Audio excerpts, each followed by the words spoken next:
Bollywood industry बाहर से देखने में जितनी खूबसूरत लगती है उतनी ये अंदर से नहीं होती है। आखिर यहाँ काम करने वाले कुछ सितारे जहाँ सक्सेस के सातवें आसमान पर चढ़ जाते हैं तो कुछ ऐसे भी रहते हैं जिन्हें थोड़ा काम मिलने के बाद नाकामी का शिकार होना पड़ता है, जिसके बाद मायूसी उनके सीने में इस कदर दब जाती है कि अपने अनमोल जिंदगी खुद ही खत्म कर डालते हैं। और ठीक कुछ ऐसा ही किया उस पॉपुलर और जवान हसीना ने, जिसने अपने काम से बॉलीवुड की दुनिया में अपनी एक अलग पहचान बनाई थी, लेकिन फिर उन्होंने अचानक ही अपनी जिंदगी को खत्म करने का कदम उठाया, जिससे ना सिर्फ उनके परिवार पर दुखों का पहाड़ टूटा बल्कि वो मासूम बच्ची भी इस भरी दुनिया में अकेली रह गई जिसे एक्ट्रेस ने ही जन्म दिया था। दरअसल 4 PM बॉलीवुड की इस रिपोर्ट में हम जिस एक्ट्रेस की बात कर रहे हैं वो अब हमारे बीच इस दुनिया में मौजूद नहीं है।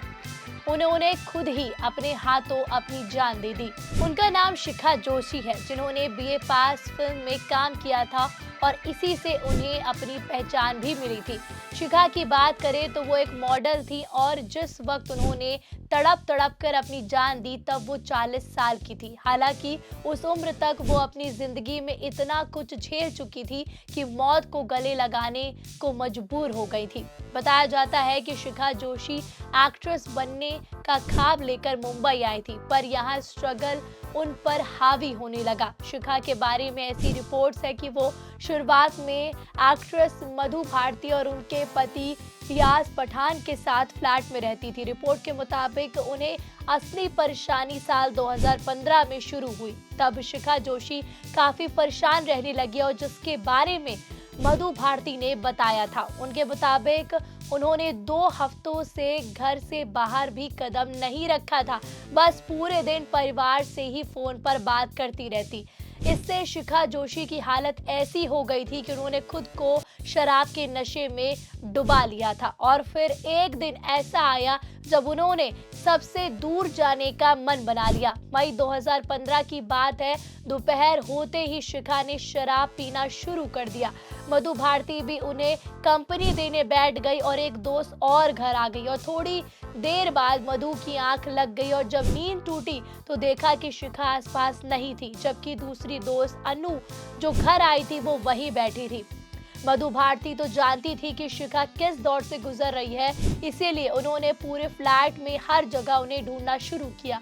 वो कहीं नहीं मिली तो बाथरूम का दरवाजा खटखटाया, किसी ने दरवाजा नहीं खोला। अचानक फिर अंदर से आवाज आई कि अब लोग मुझे पकड़ लेंगे, मैं खत्म हो गई हूँ। मधु ने जब शिखा को समझाया कि सब उनके साथ है तो उन्हें कुछ नहीं होगा, तो शिखा बाथरूम के अंदर से बोली कि अब तुम लोग मुझे नहीं बचा पाओगे। ये सुनकर मधु भारती ने किसी तरह दरवाजा खोला और सामने देखा कि जमीन पर शिखा जोशी खून से लथपथ पड़ी और पूरा बाथरूम खून से भरा था। शिखा का गला कटा हुआ था और हाथ में की चेन में इस्तेमाल होने वाला चाकू था। मधु चिल्ला पड़ी और तुरंत अपने पति को फोन किया। रिपोर्ट्स के मुताबिक मधु से उनके पति ने कहा कि अगर पुलिस आई तो तुम पर खून का इल्जाम आएगा, इसीलिए उनका वीडियो बना लो। और मधु ने फोन लेकर वीडियो बनाना शुरू किया।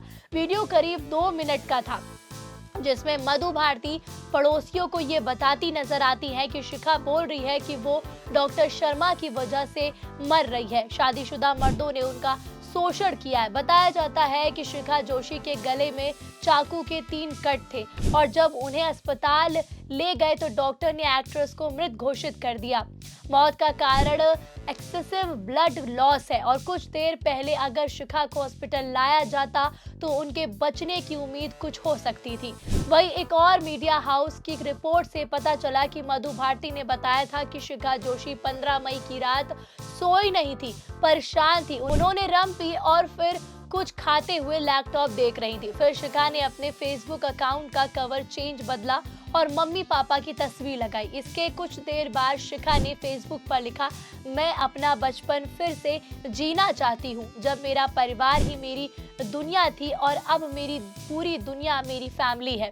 अपने इस पोस्ट के 3 घंटे बाद ही शिखा ने मौत को गले लगा लिया था। वहीं शिखा जोशी के निधन के बाद उनके परिवार ने हत्या की आशंका जताई और उनके भाई विशेष जोशी का कहना है कि अगर शिखा खून से तड़प रही थी तो 1 घंटे तक उन्हें अस्पताल क्यों नहीं पहुंचाया गया, इसकी बजाय उनकी रिकॉर्डिंग क्यों की गई। अगर समय रहते उन्हें हॉस्पिटल पहुंचाया गया होता तो वो बच जाती। शिखा की पर्सनल लाइफ की बात करें तो वो महज 19 साल की थी जब उनकी शादी हो गई थी।